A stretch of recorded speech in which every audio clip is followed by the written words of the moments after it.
welcome all of you today, and I will speak from the Bhagavad-Gita on the topic of how to live most meaningfully. The topic is Dharma and Prema, or Dharma to Prema. Let's look at these terms and see how they relate to living the most meaningful life possible for us. Broadly, in the world, there are two kinds of people. The Bhagavad-Gita talks about these in the 16th chapter of the Bhagavad-Gita. So some people are wise and some are otherwise. And it is not just that these two are distinct categories. In fact, sometimes we ourselves oscillate between these two categories. When we have to give advice to others, sometimes we are surprised with the pearls of wisdom that seem to be coming out of our mouth. I think maybe I should write a book. So we are wise. But when we are provoked, sometimes we utter such words and do such things.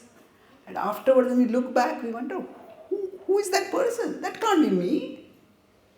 That's how we sometimes become otherwise. So the Gita explains that this kind of oscillation happens because our consciousness often gets caught in small things. So the Gita explains that our consciousness, so I'll use this as a simple whiteboard to explain a few things. The Gita explains that our consciousness is like our energy. So if we consider that there is, at our core, there is the Atma, the soul. Then there is the mind. And then there is the body. And all of these together, they comprise the self. So each one of us at present embodies a three-level existence: body, mind and soul. And a simple metaphor to understand this is a computer metaphor, where the body is like the hardware, the mind is like the software, and the soul is the user. Now from the soul, consciousness radiates outwards. Consciousness is the energy of the soul. Just as if I have a phone, now from the phone, if we have a flashlight, and from the flashlight, light comes out. So when this light comes out, that beam of light is consciousness. So for example, this particular light source, that is the soul. And the beam of light coming out from it is its consciousness. So Atma and Chaitanya. Now when the consciousness comes out, in the world, it goes to various things. And sometimes it gets caught in certain things. So for example, right now, when you are listening to me, or you're looking behind, so your eyes and ears are focused on a particular thing. When the consciousness is focused on something which is useful, something which is valuable, then we function constructively. But sometimes the consciousness that comes from the soul gets locked in one object. When the consciousness is locked, the object around which the consciousness gets locked, that becomes our attachment. And this attachment can even worsen down where it can even become an addiction. Such a person has what is called as sankuchit chetana or constricted, shrunk consciousness. So, for example, if somebody is an addict of alcohol, then that person just can't think of anything except alcohol. Their thoughts may go here, there.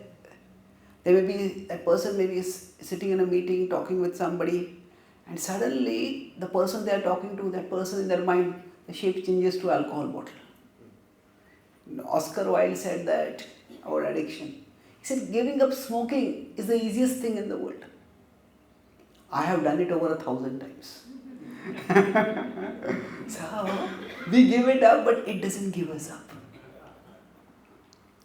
This, the Gita talks about as asakti. And this kind of now attachments we all have, but some attachments can become very destructive. Wherein a person just can't think or doesn't think of anything beyond themselves. There was a Russian ad about how that actually struck me with its illustration of constricted consciousness. There's a family. This is an ad about alcohol, anti-alcohol awareness. And there's a family and they're sitting and watching TV, and on the TV the news comes that the vodka prices have increased. And his father is having a bottle and is drinking. And there's a son who a little fearfully asks his father, Dad, now that the vodka price have increased, will you drink lesser? And the father retorts, no, you will eat lesser. Oh, you say, what kind of person is this? That this person is ready to starve one's own child to feed one's own addiction. We might want to dehumanize or demonize such people, but they are just human beings like us. What has happened is that consciousness has got caught in something very small. So the Gita talks about this Chaitanya, which we all want to, Chaitanya or consciousness, we want to expand it. So for example, if this is the consciousness, our consciousness can expand outwards. So when the consciousness expands outward, this expansion of outward consciousness is what is called as Dharma. Dharma, it has many different meanings, but from this analytical framework, Dharma means that we are aware that we are taking something from units bigger than ourselves. And therefore, we have to return something to the units. So, Dharma is not just a religious concept. It's a universal functional reality. So, for example, if we drive on the road, then we are becoming a part of the road transportation system.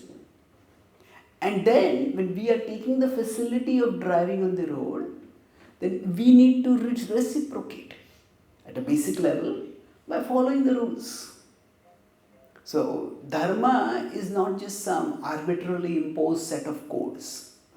It is basically the principle of reciprocity and a harmonious belonging with the larger units that we are part of.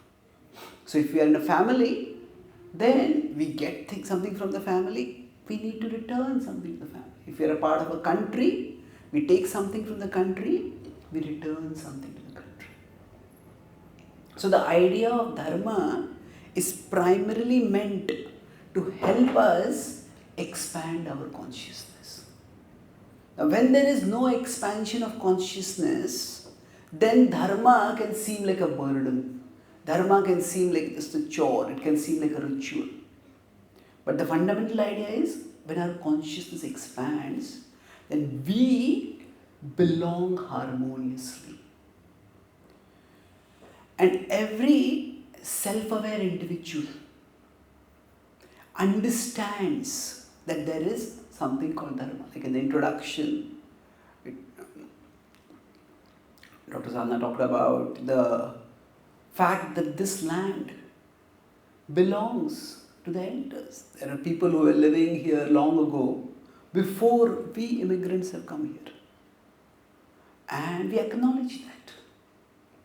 So similarly, when our consciousness expands, Dharma can have many different translations. It can mean duties, it can mean ethics, it can mean codes, it can be legal codes, moral codes. But basically, Dharma is about taking responsibility. That we belong to whole, we need to belong harmoniously. Now, more and more we are becoming aware that we live in an environment and we need to be responsible. Generally, every generation inherits its wealth from the previous generations. But several generations of human beings have lived in such a way that instead of inheriting our wealth from the previous generations, we have borrowed or stolen it from the future generations. The way we are living right now is so unsustainable that future generations may find it very difficult to survive. Apart from whatever politicalization of the environmental movement has happened, the principle remains that environmental consciousness is one level of Dharma. We need to belong harmoniously with the universe. So now Dharma also has one more meaning. So this is expansion of consciousness. When our consciousness expands beyond ourselves and just the things that give us immediate gratification to a sense of contribution. I need to contribute something to whatever is bigger and beyond myself. When I was studying, I studied engineering in one of the premier colleges in India. I always had a lot of faith in the power of education. And because of that, I started sharing whatever I had learned with other students in my school, in my college. And then when I was in my college, I joined a social welfare organization where I focused primarily on education. So we would go to the underprivileged areas. In India, we call them slums. So the underprivileged areas, and there I would try to offer some free tuition classes to the kids, English, math, history. And I started befriending those kids over a period of time. And then they started talking about their homes and their family lives, and it was quite dysfunctional, the kind of homes they were living in. There was alcoholism, there was sometimes domestic violence. It was quite distressing to hear about it. And then I started thinking, okay, am I really offering them the best help that I can by teaching them about history or math or English? And I talked with their parents, their fathers. Now when some of them had said that their fathers are alcoholics, I had a stereotypical idea of an alcoholic as somebody who is just irresponsibly drunk and fallen on the side of the street. But I found their fathers were quite put together and they were grateful that I was coming and teaching their kids. But then the kids told me that when he drinks, he just becomes like a different person. So then I talked with the leaders of our organization and we decided to diversify into anti-alcohol kind of campaigning and helping people in de-addiction. So we got some experts to speak to those parents, and over a period of time, it was a small area, but that small area entirely, everybody there resolved to give up alcohol. Everybody became dry, sober, and we considered it to be a great victory. Then my academic year ended, I went to my home, and after the vacation when I came back, we were all devastated to find that not only the fathers but even the kids had relapsed.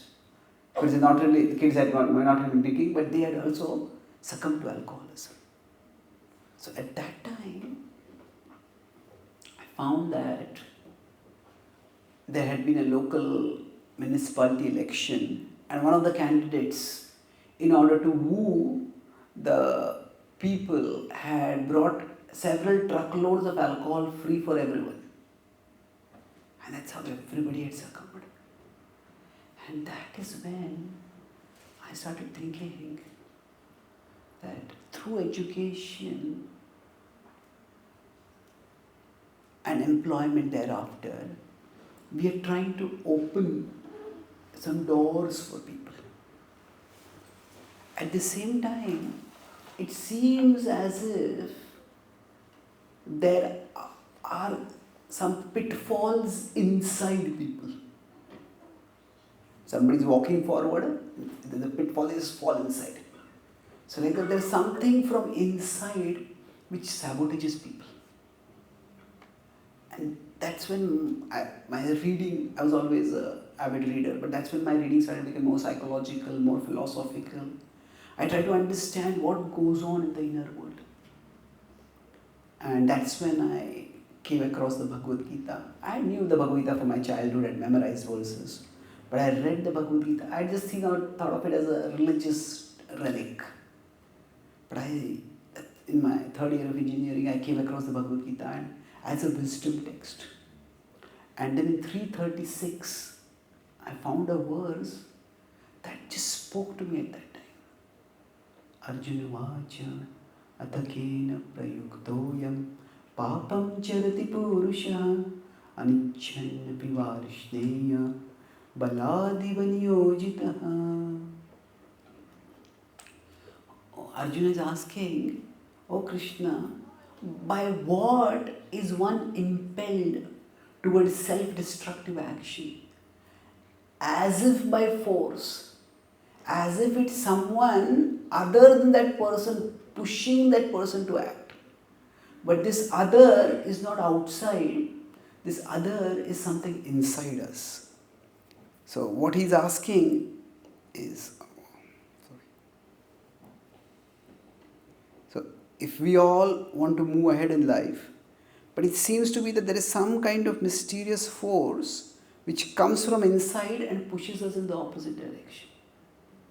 It is this force, see, when we are normally moving forward, we are wise. But when this force starts acting, we all tend to become otherwise. And this was not just something that I had seen in the underprivileged students. I noticed among my own friends in my engineering college, there were intelligent kids who were succumbing to addictions. There was one student who had been the university topper throughout all the 8 semesters. He was brilliant. And when he graduated, he got the highest paying job in the history of our college at that time. And yet, whenever I would meet him, he would be smoking.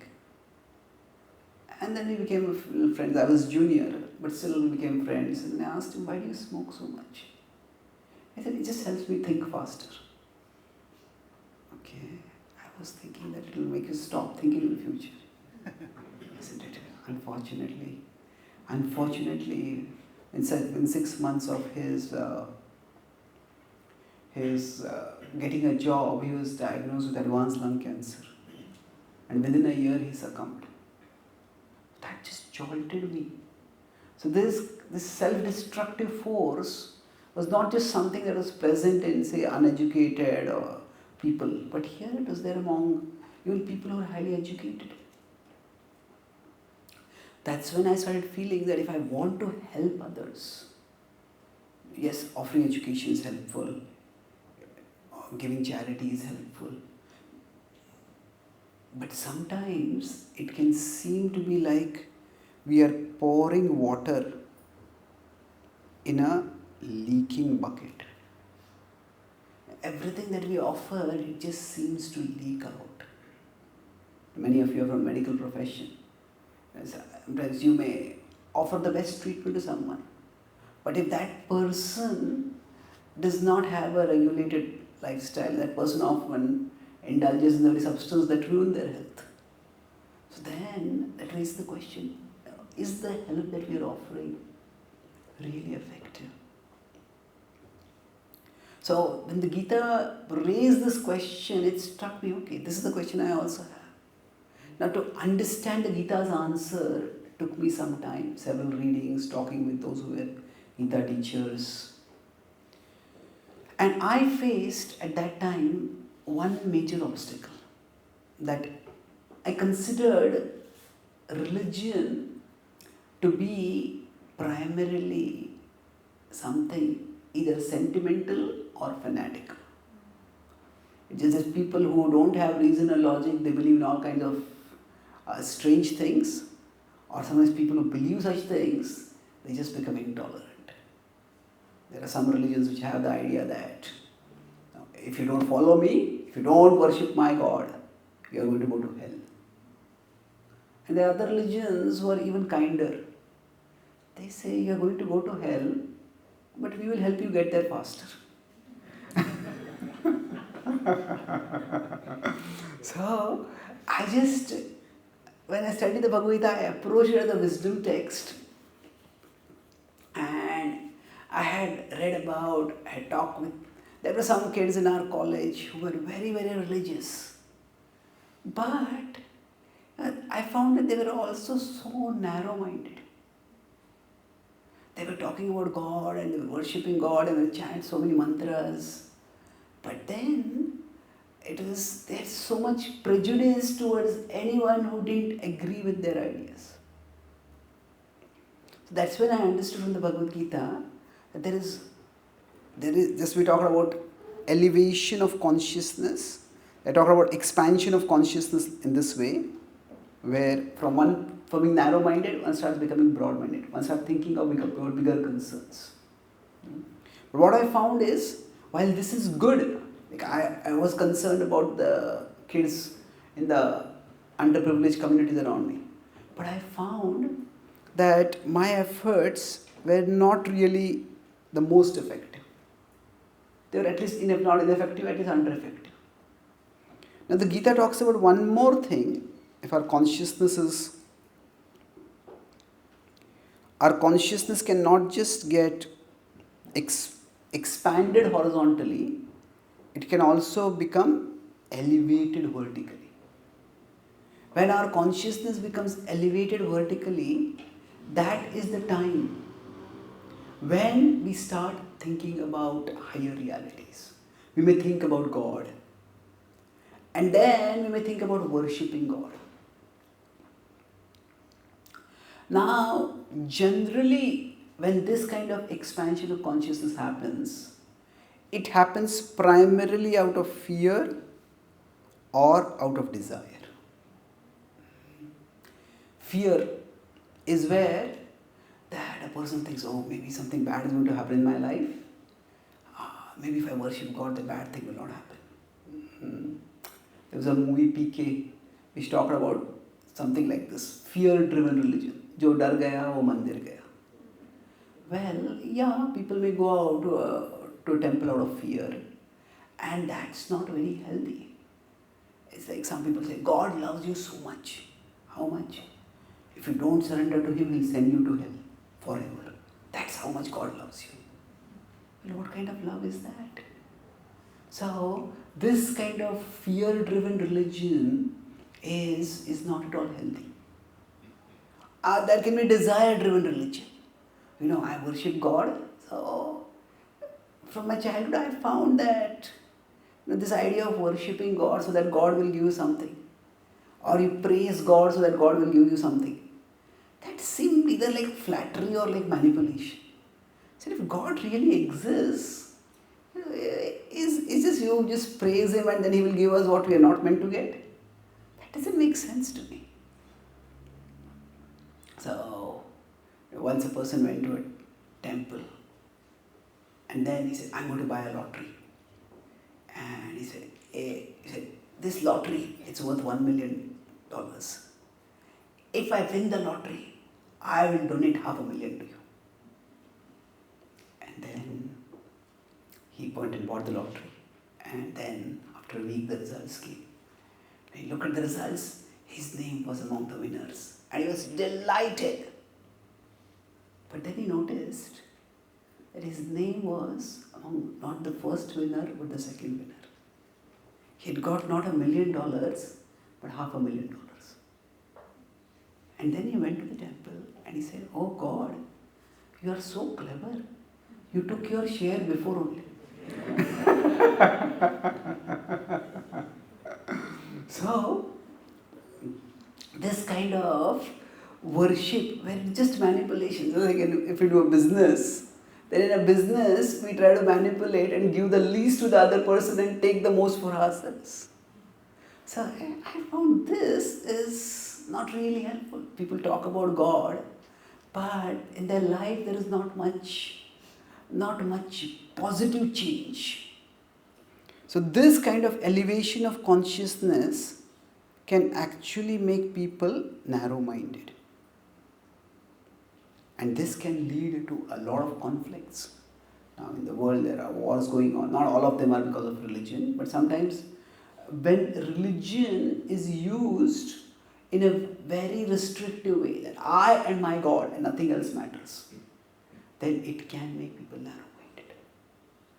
The Gita says that actually what we need is not just elevation of our consciousness or expansion of our consciousness. What we need is actually evolution of our consciousness. When our consciousness evolves, then it both rises upwards and spreads outward. It rises upwards and spreads outward. And this understanding is what in the Gita's language is Prema. Dharma is when our consciousness expands outward, or for some people religion means the consciousness expands upward. And they may be very, very religious in their chanting of mantras and their doing of pujas, and that's good at one level. But when Dharma blossoms to its fullest, both the horizontal and the vertical aspects are included. That means we are connected with the people around us, and we are connected with the divine who is within us and without us. The Gita in its 12th chapter, where this concept comes in about the elevation and evolution of elevation, expansion, evolution of consciousness, there it says the first characteristic of somebody who is truly devoted is Adveshta Sarvabhutanam Maitraha Karuna Evacha, is that such a person is a non-envious friend and well-wisher of everyone. Such a person seeks to do good to everyone. But there is a difference between this welfare activity and what we could say as mundane or non-spiritual welfare activity. Generally, whenever somebody is trying to do something good, that at one level is of course good. But like I explained, that we all face the situation sometime or the other when we try to do good. Is my attempt to do good actually leading to some good in the world? So, what the Gita tells us is that each one of us is a part of God. Mamaivamsho jiva loke jiva bhuta sanatanaha.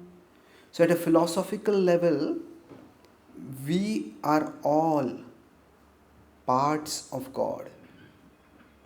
And what that means at a practical level is that we all have parts in God's plan.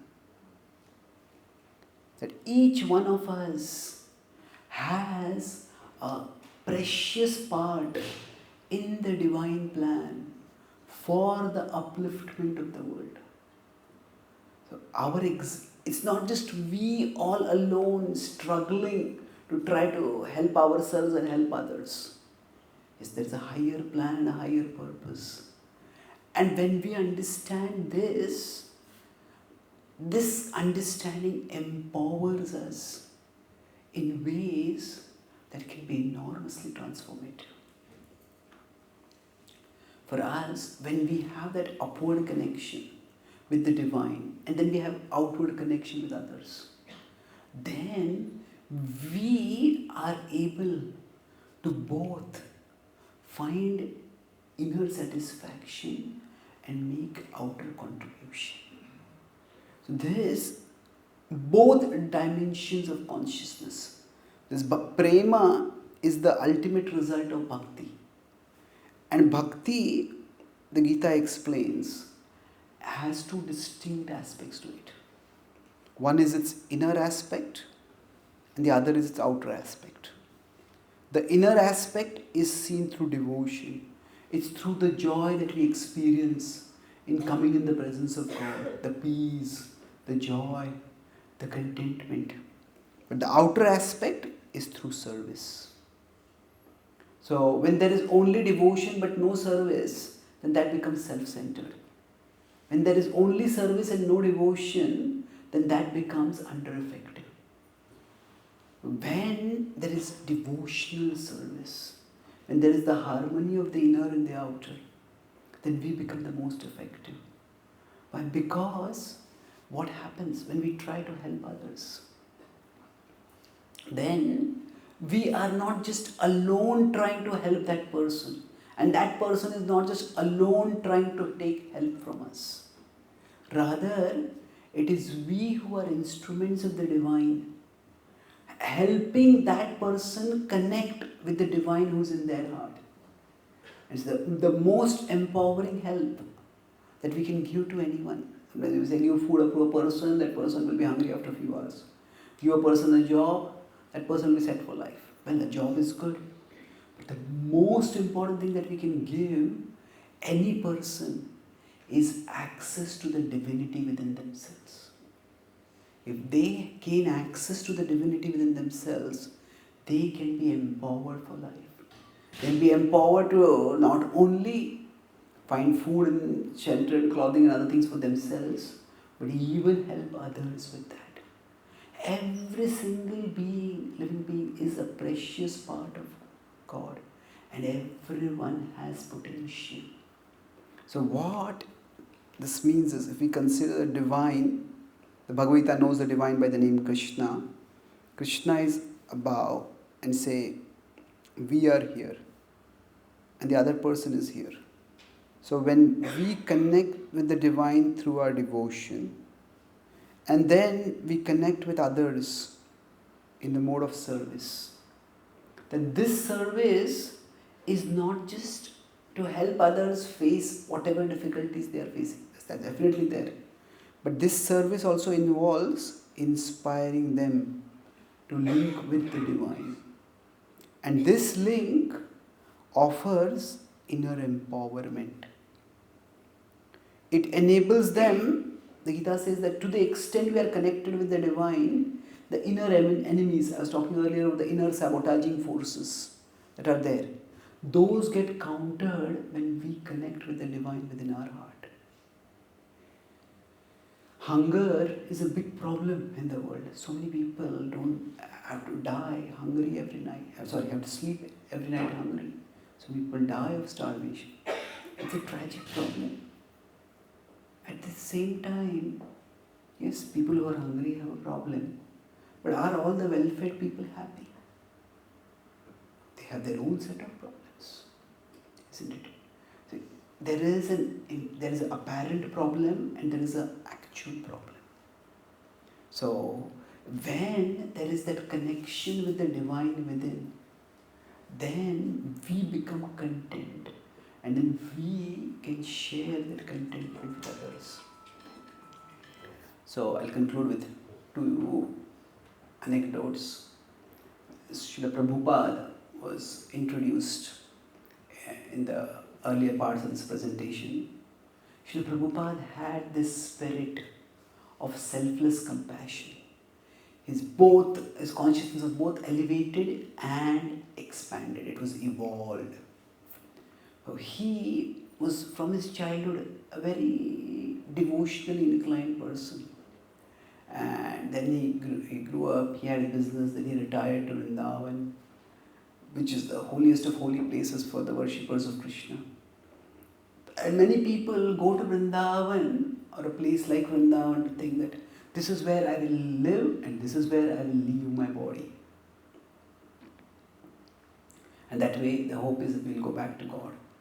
But Prabhupada went to Vrindavan not to turn away from the world, but to deepen his devotional connection so that he could come out of Vrindavan. And then at the age of 69, all alone, he came to America. And he came on a cargo ship. He had practically no money. Just had 40 rupees with him, which were practically not convertible because in 1965 there were hardly any Indians. Indian currency was hardly of any use in America. But in the last 12 years of his life, so 65 to 67, he, because of his earnestness, of his desire to empower every single living being by connecting them with the divine, he got an extraordinary reciprocation, especially when he went into America. There was a time of the counterculture. People were sunk in self-destructive habits. These were called the hippies. And there are many sociologists who talk about how the Hare Krishna movement actually empowered many hippies to just give up their unhealthy habits and become not just sober, but actually responsible and selfless servants of humanity, trying to do good to the world. And then he established 108 temples across the world. But for him, temples were not just places of religious worship. He envisioned temples to be centers of higher education, of spiritual wisdom being shared, by which everybody could become aware of the divinity within them and gain access to that. And he said famously that we all want world peace. He said, but there is no use of crying for peace unless there is an awakening of divine consciousness within the individual. The UNESCO Charter has said that peace, that wars begin in the minds of people. And similarly, peace has to begin in the minds of people. So that inner peace comes when we understand that we are parts of something bigger than ourselves. And there's a higher plan, and that we just need to play our part. So Srila Prabhupada shared the wisdom of the Bhagavad-Gita, which empowered thousands and millions of people across the world to develop both their devotional connection with the divine and their service connection with the world. The Krishna consciousness movement which Srila Prabhupada started runs a Food for Life program, which is the world's biggest vegetarian relief program. In India, there is the midday meal program, there is Anna Amrita, there is millions of kids are fed nutritious, sanctified food. And all this is inspired. And Swami Prabhupada was in Mayapur. He saw one child just rummaging through the dustbin trying to find some food to eat. And he said that we would like that. He said, around our temples, for 10 miles, nobody should go hungry. He wanted the people come to the temples and receive not just spiritual nourishment, but even physical nourishment. And slowly, in various parts of the world, that vision is being incrementally manifested. So, his vision was that in the world there are haves and there are have-nots. And we can't change that. And artificial equality is not possible. That's what communism tried. And as George Orwell said, in communism, everyone is equal, but some people are more equal than others. There are some people who say, we will redistribute wealth equally among everyone. But those who are in charge of redistributing wealth kept a lot of wealth with themselves. And that's how it is. So we will always have hierarchy in the world. So there will always be haves and there will be have-nots. Now the problem is not these two skills. The problem is if the haves have no compassion. And if the have-nots have no self-control, then both become worse. The have-nots, it is very easy when life is difficult to find some escapist coping strategy. Just lose oneself in drinking or smoking or addiction. And it's understandable, and yet it's terrible. And it's very easy when somebody has a lot of haves to just get caught in what one wants more and more and more and more and forget about the world. So what Prabhupada envisioned is that if there is spiritual consciousness, then there will be compassion among the haves. That service attitude will inspire them to share with others. And when there is spirituality even among the have-nots, there will be greater self-control. When there is greater self-control, then they can take more responsibility. And everybody has the potential to create a better life. In the world, there is a political left and a political right. The political right focuses on, those who have not, they have to take responsibility. They have to raise themselves up by the buckles of their feet. The political left says, those who have wealth, they should be giving more charity. Why are the wealthy not being taxed more? But the point is, both are halfway. We need both. The Bhagavad-Gita offers that holistic vision. That both the have-nots need to cultivate more self-control, the haves need to cultivate more compassion. And both can happen through spiritual growth, through the evolution of consciousness. So when there is love, Prema is not just love for God, it is love for God and love for other living beings in relationship with God. That is among the most uplifting experiences that we as human beings can have. I'll conclude with an incident that I've experienced in my outreach. I go to America once a year I go for 3-4 months to America in various parts, and I give talks in universities and other places. So I was giving a talk on mental health, and after that one American boy came and talked with me, and he said that, just before this, after talk he said, just before this I was contemplating suicide. He said, I had been in a relationship, I had great dreams, and somehow there was a breakup and I was completely desperate. And he said, just wandering around the campus aimlessly, and I saw a poster of this program. And something within me said, you should go for this program. And he said, I came, and he said, now I understand that it is not I who wanted to commit suicide. It is this self-destructive voice within me, this sabotaging voice within me. That my mind is different from me, and that voice is coming from there. I told him that this insight is literally life-saving for him. I encouraged him to read the Bhagavad-Gita, and I told him about my Gita Daily blog. And then he was occasionally in touch with me. Then a year later, when I went to the same university for a talk, after that he came and talked with me. And the previous time he had come, he was quite depressed. This time he was quite excited. And he said, just a week ago, the same thing happened to me. He says, I again had a very bad breakup. And I said, okay. Then normally people use the word breakup, but actually it leads to break down. There's no up in it, generally speaking. Unfortunately. I told him, okay. I said, you don't seem to be so negatively affected. He said, I was terribly affected. He said, but throughout the last year, I have been coming to this Bhakti Yoga club, and I learned about Bhakti. He had a lot of interest in music. And in the Bhakti Yoga club, they would do kirtans.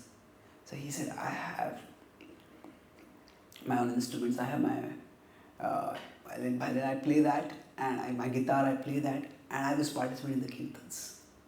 So he said, when I got this message that she was breaking up with me, I felt so upset. I just went straight to my room. I closed my door, I closed my windows, pulled the shutters. And then he said, I just picked up my guitar and started singing Hare Krishna. And he said, just singing, I don't know whether I sang for 10 minutes, 15 minutes, 1 hour, 2 hours. I was just pouring out my heart, calling out to God. He said, that which would have been one of the more darkest experiences of my life became one of the richest experiences. I felt as if I was in the presence of Krishna. I felt as if I was being embraced by Krishna. And this is the transformative power of bhakti. Bhakti is not just some religious, cultural or traditional activity that we do because we were told to do it. It is something that empowers us to experience the presence of the divine within us and thereby rise above life's ups and downs. This evolution of consciousness can help us face life's challenges and help us help others face life's challenges. That is the way we all can live most meaningfully.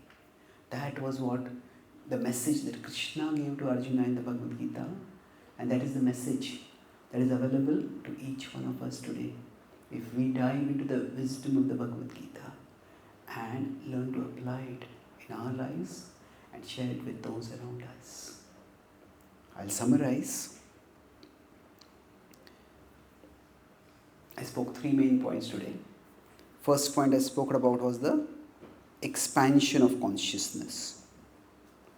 In that connection, I started by talking about how the soul's consciousness through the body comes out to the world, but sometimes this consciousness can get caught in one object. And that is when the consciousness becomes constricted. That happens when people who are addicts.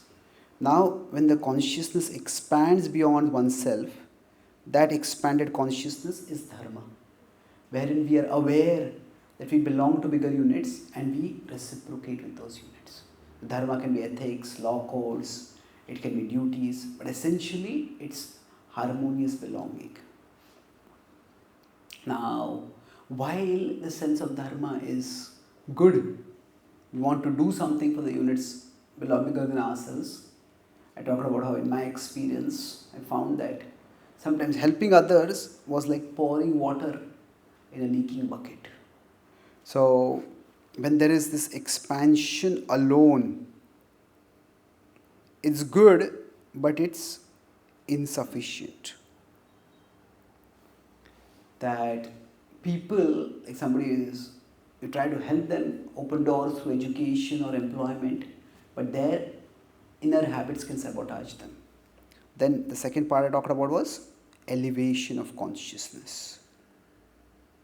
This is when a person understands that, okay, that there is some higher reality and I need to appease that higher reality. Now when this happens due to fear or desire, then it just becomes very calculative. I don't want to get into trouble, or I want to manipulate or flatter the divine. And this is also, it can make a person intolerant, or it can make a person sentimental, gullible. So what the Gita talks about is a more holistic thing is the evolution of consciousness. The evolution of consciousness is where consciousness doesn't just grow horizontally or vertically, but it grows both ways. In this evolution of consciousness, we connect with the divine. Our connection with the divine is through our devotion, and our connection with others is through service. Here it's not just we alone trying to do some good to the world. We understand that we are parts of God, and that means we have parts in God's plan. And then when we are helping others, we just don't just provide them food or education, which are all wonderful, but we equip them to uncover the divinity within them, and that can empower them for life. So that the divine is above us, and then whether we are working in society, in our jobs, in our families, we connect with the divine, we connect with the others, and then we inspire them to connect with the divine. And this connection is the help that lasts. If they can establish an authentic connection with the divine, then they will be empowered for life. And I talked about Swami Prabhupada's selfless service in empowering human beings. There's no use of crying for world peace unless there is an awakening of divine consciousness within the individual. And then he talked about how this boy who was suicidal because of a similar event a few months ago became spiritual because of a similar event because he had access to the divine through the practice of Bhakti Yoga. And this is the wisdom of the Bhagavad-Gita. It can empower us to the evolution of our consciousness by which we can help ourselves and help others in the most meaningful and effective way. Thank you very much. Hare Krishna.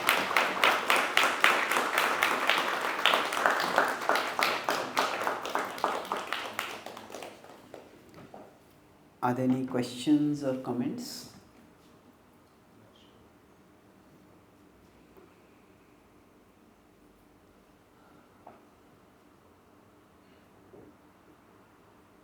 Yes, please. Thank you for enlightening us on this very important topic of Dharma and Prema. I'm little confused on two things. Yes, please. Dharma is karma as far as I could understand. By doing our karma in any field which we are working, that is Dharma. Could be daily work, it could be doing prayer, it could be doing politics or whatever. Then what is Prema? Thank you. Then if Dharma is karma, then what is Prema and its relationship with Chaitanya or consciousness? Okay, good question. So, Dharma is doing our karma responsibly. Yes, that is true. Now, Prema is Dharma done with some higher consciousness.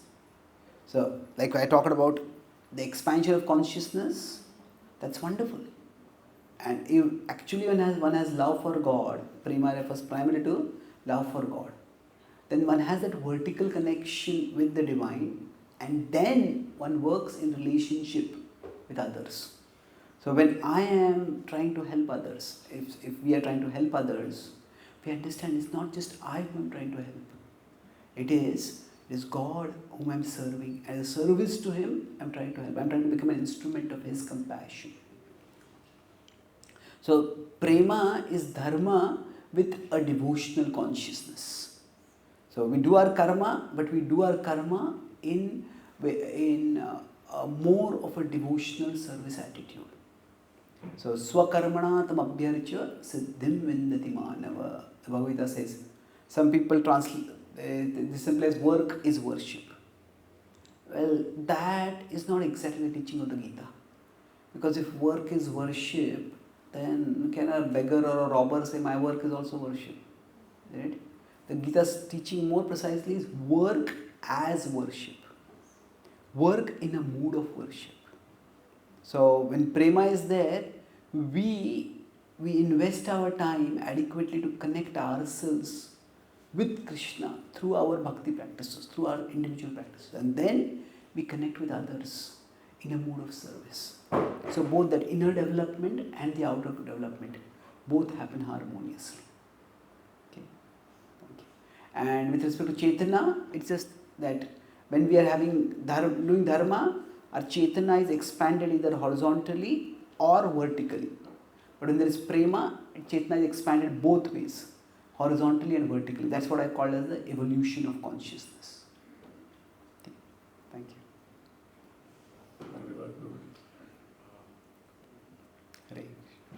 Swami, I have a very little prarthana. It's not a question actually. I'm not a scholar, I'm a soldier.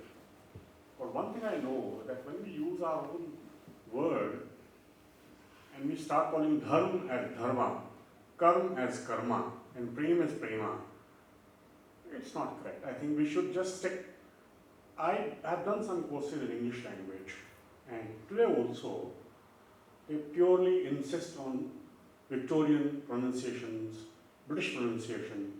Why do we so easily distort our own pronunciations for our own release? Karma, I am at least know my wife is in Sanskrit and I know Hindi. Karma is the one, actually karma becomes a noun. It is not action, it's not verb. Karma, dharma and prema. That's my request. If you are an international messenger, so please. Thank you. There are two things over here with respect to language. Now, in the study of language, there is language descriptive or is it prescriptive study of language? That means those who are studying language, are they meant to prescribe this is how it is used, or are they meant to describe this is how people use it? Now, there is always a tension between these two schools of thought. Is language meant to be descriptive or prescriptive? Now, if it is only descriptive, that will lead to chaos, because different people will speak in different ways and people will not be able to communicate with each other. But if it's only prescriptive, that means this is how it has to be done, then the language scholars become completely disconnected with how people speak the language.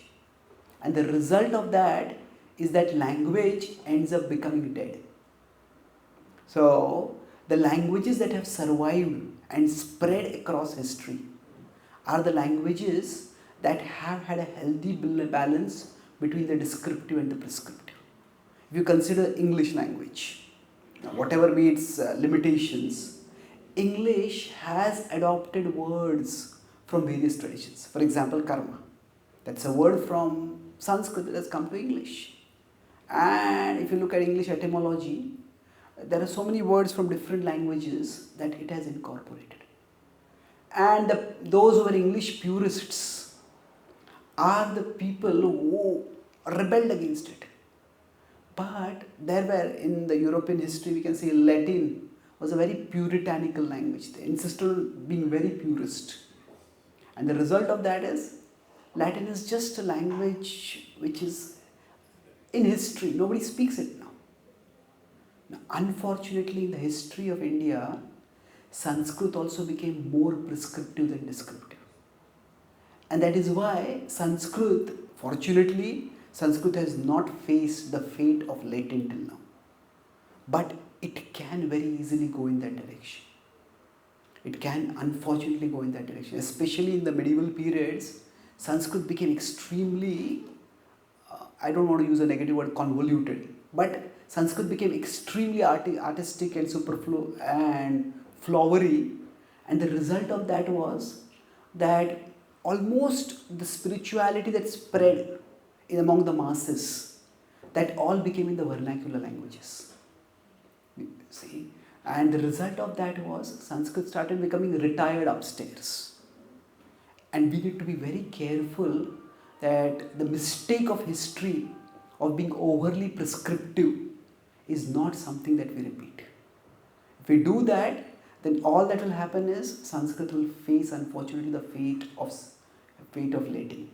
Fortunately, right now that is not happening. There is a significant reawakening of interest in Sanskrit. And right now also in the study of Sanskrit, there is this dynamic tension.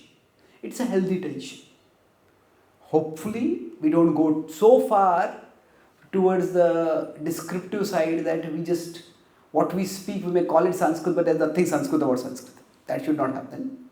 But at the same time, if we make it too prescriptive, then the problem will be that we will not be able to, it will no longer be a language that people can use, people can speak. And that is, so if you talk about English also, English, yes, there are some people who insist on particular pronunciations. But if you look at English, the Aussie English has different pronunciation from the British English. You go to America, the New York English is different from the Texas English. So language has its dynamism. This is not to justify that each and every pronunciation is necessarily correct. I don't want to go into technicalities, but this is an important principle the balance between the descriptive and the prescriptive, that has to be maintained for a language to both be true to its roots and also be relevant, relatable and usable by people in their daily lives. Thank you.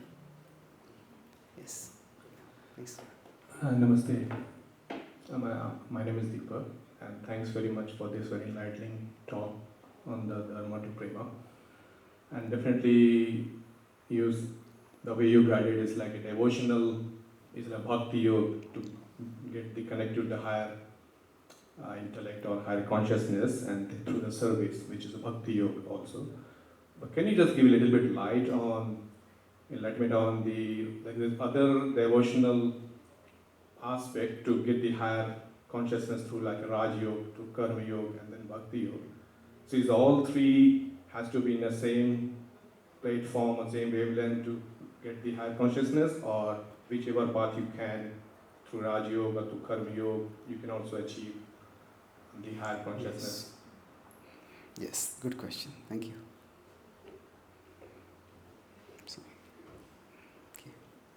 So now, the Bhagavad-Gita itself is highly inclusive. Inclusive in the sense that it includes various spiritual paths. And it says that if this is, say, spiritual consciousness, and this is material consciousness. Now, material consciousness basically means shrunk consciousness. This is shrunk, and spiritual consciousness is evolved consciousness. So, there are multiple ways in which a person can rise from shrunk consciousness towards evolved consciousness. And that process is broadly called as yoga. So, yoga is any set of practices that helps the person to broaden their consciousness, to evolve their consciousness. So from that perspective, any yoga, whether it is Karma Yoga, Raj Yoga, Bhakti Yoga, they are all auspicious. Krishna in the Gita says that anyone who does good work, nahi kalyana krut kaschit durgatim kata kachyati. Anyone who is engaged in auspicious work will never meet with destruction. That person will be rewarded. So, if a person is living with self-centered, shrunk consciousness, they adopt any yoga, that's auspicious. At the same time, the Gita is inclusive, but it is not inconclusive. The Gita has its own thought flow, and the thought flow has a conclusion. So, if we consider in the Gita 1866, what does it say? Sarva dharman parityajya mam ekam sharanam vraja. Now, sharanam is clearly an example of bhakti. And Krishna is telling over there, I have talked about various things to you till now. Now you just put them all aside and surrender. So in that sense, the Bhagavad-Gita recommends Bhakti Yoga as the most potent path. Now to understand this, let's consider an example. Say somebody is sick and they go to a doctor. Maybe their child is sick and they go to a doctor. Maybe the child has some serious sickness, like maybe their child has cancer. And the doctor describes various treatments. You could try this, and these are the strengths of this, and these are the limitations of this. And they describe various treatments. And then after that, the doctor says, now you do. Now you decide what you want to do. Now this is where Krishna is at in the Bhagavad Gita in 1863. Krishna says that, iti te jnanamakhyatam guhyat guhyataram maya vimrishaita dasheshena yathechati tatha kuru. He says, now you deliberate and do as you desire. Now at this point, Arjuna goes deep into thought. And Arjuna asks, okay, he doesn't ask this question in explicit words, but when two people are very close to each other, and they just glance at each other, you can actually understand what the other person is thinking about. They can communicate with glances. So Arjuna's unspoken question over there is that Krishna, okay, you have told me so many things, and you told me I should do what I want, but I want to know what you want. So it's like the patient saying, okay, doctor, I've heard all this. If it were your child suffering from this disease, what would you do? Now that is where the role of the professional educator ends. And till now, Krishna is more like a detached, objective educator. But there, Krishna's heart overflows with compassion. And what Krishna does is, he says, now I will give you the most confidential knowledge. He says, Sarva guhyatamam bhuyah shrunu me paramam vachaha ishtosi me dudhamiti tato vakshami te hitam. Says that now I will give you the highest knowledge because it is meant for your welfare. And then he talks about, in the next verse, he talks about bhakti. And then he categorically says, practice bhakti only and put aside everything else. So why this emphasis on bhakti? Is it sectarian? Is it that the Gita is emphasizing one path and not other paths? No, it's not like that. There are various levels of functioning. We could say that we humans have various aspects. We have our hands. And through our hands we do hard work. Now, the hands are guided by the head. A person can work hard, but even better is a person who works smart. Now, at the core of our being, beyond the head, is the heart. Where our heart is, that is where we are. So, when we work with our hands, that is karma yoga. That means we are working diligently and we work for a higher cause also. When we work with our head, that is jnana yoga. When we work with our heart, that is bhakti yoga. Now, bhakti yoga is not just the heart. When the heart is involved, the head will also be involved. When we are deeply devoted to something, we'll use all our faculties at that time. We'll use our head and we will use even our hands. So both of them are, so in that sense, from the heart proceeds everything. Now of course, this way of understanding the heart is different from somebody just simply being sentimental. They're driven only by sentiments and controlled only by sentiments. That is not bhakti, that is actually a caricature of bhakti. So, if somebody uses their hands and tries to connect with the divine, that's excellent. Somebody uses their head and tries to connect with the divine, that's excellent. Somebody uses their heart, head and hands, that's super excellent. Okay, thank you. So earlier we were discussing about work and worship, and now this bhakti yoga. So when you say a beggar who does his work of begging and seeking alms to survive, so he's a big bhakti yoga, isn't it then? See, I said that it's not work is worship. I said work as worship. They're two very different things. Work is worship means that now work is worship can be accepted as an ethical principle in the sense that all work should be respected. No people doing any kind of work should be looked down upon. That's fair enough. But an ethical principle is not the same as a philosophical principle. Philosophical principle is that can we through our work experience the same upliftment that is experienced through worship? Work contributes in a different way, worship contributes in a different way. Generally when people are too fixated in their work, it is very easy to become workaholics. It is very easy to become imbalanced. That's not when people become just too focused on their work, what to speak of they may think of helping others, but they're neglecting their family, they're neglecting their own health. So there needs to be a balance. Now if somebody is in a helpless situation and they just can't hold a job, then if they're begging, that's okay. But the point of the example, when I talk about the beggar or I talk about a robber, my point is that the Krishna is talking about each of us does constructive work in the world, but we also work in a mood of service.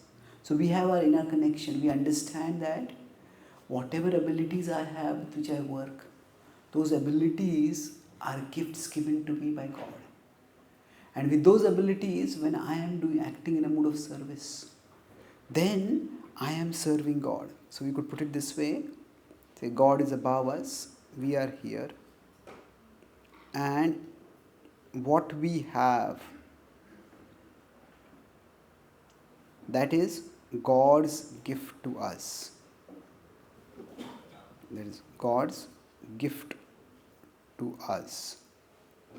And then what we do with what we have, that is our gift to God. So each of us, we have certain talents. If we don't have that awareness that what I have, my talents, my abilities, these are gifts from God, then it's very easy to become proud.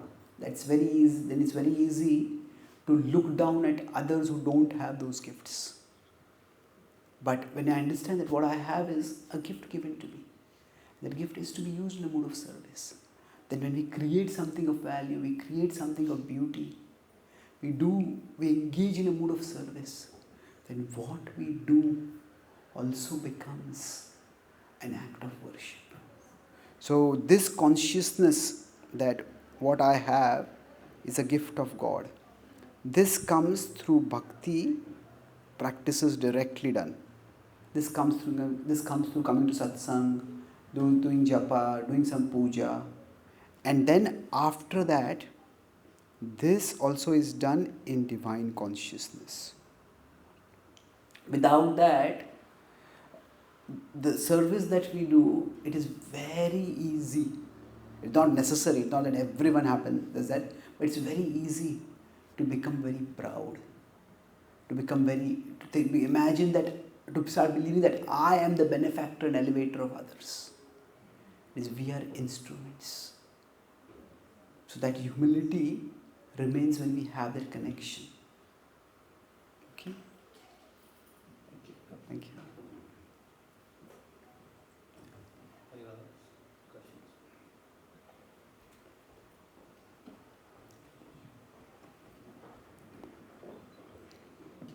Thank you. Thank you very much for your teachings. Happy to have service, yeah.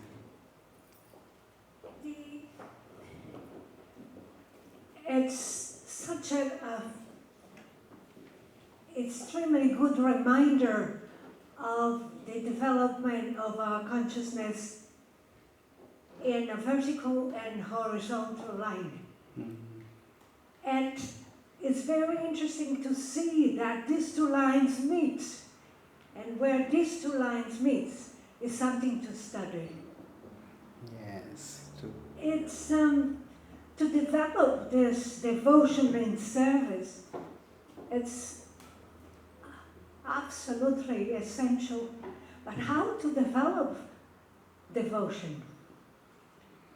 To actually found this essential beauty that exists in all of us, that we can actually be harmonious and beautiful people. And when we do find that in us, we can see that in others exist as well. Yeah, that's true. And that is the possibility of service. True. Because then we no longer in service of the persona, but in service of that essence that exists in that person. Thank you very much. Thank you. So, how do we develop the devotion? It's a very important question. Generally, if we consider devotion, it is an aspiration, it is a desire. And desires, the desire to love God, the desire to serve God. So desires broadly develop in two ways, a linear and triangular. Linear means, let's say if this is the self and we see some attractive object. So we develop a desire for it. This is a linear desire. So as somebody is passing by a hotel and they see some attractive food item, they get the desire to eat it.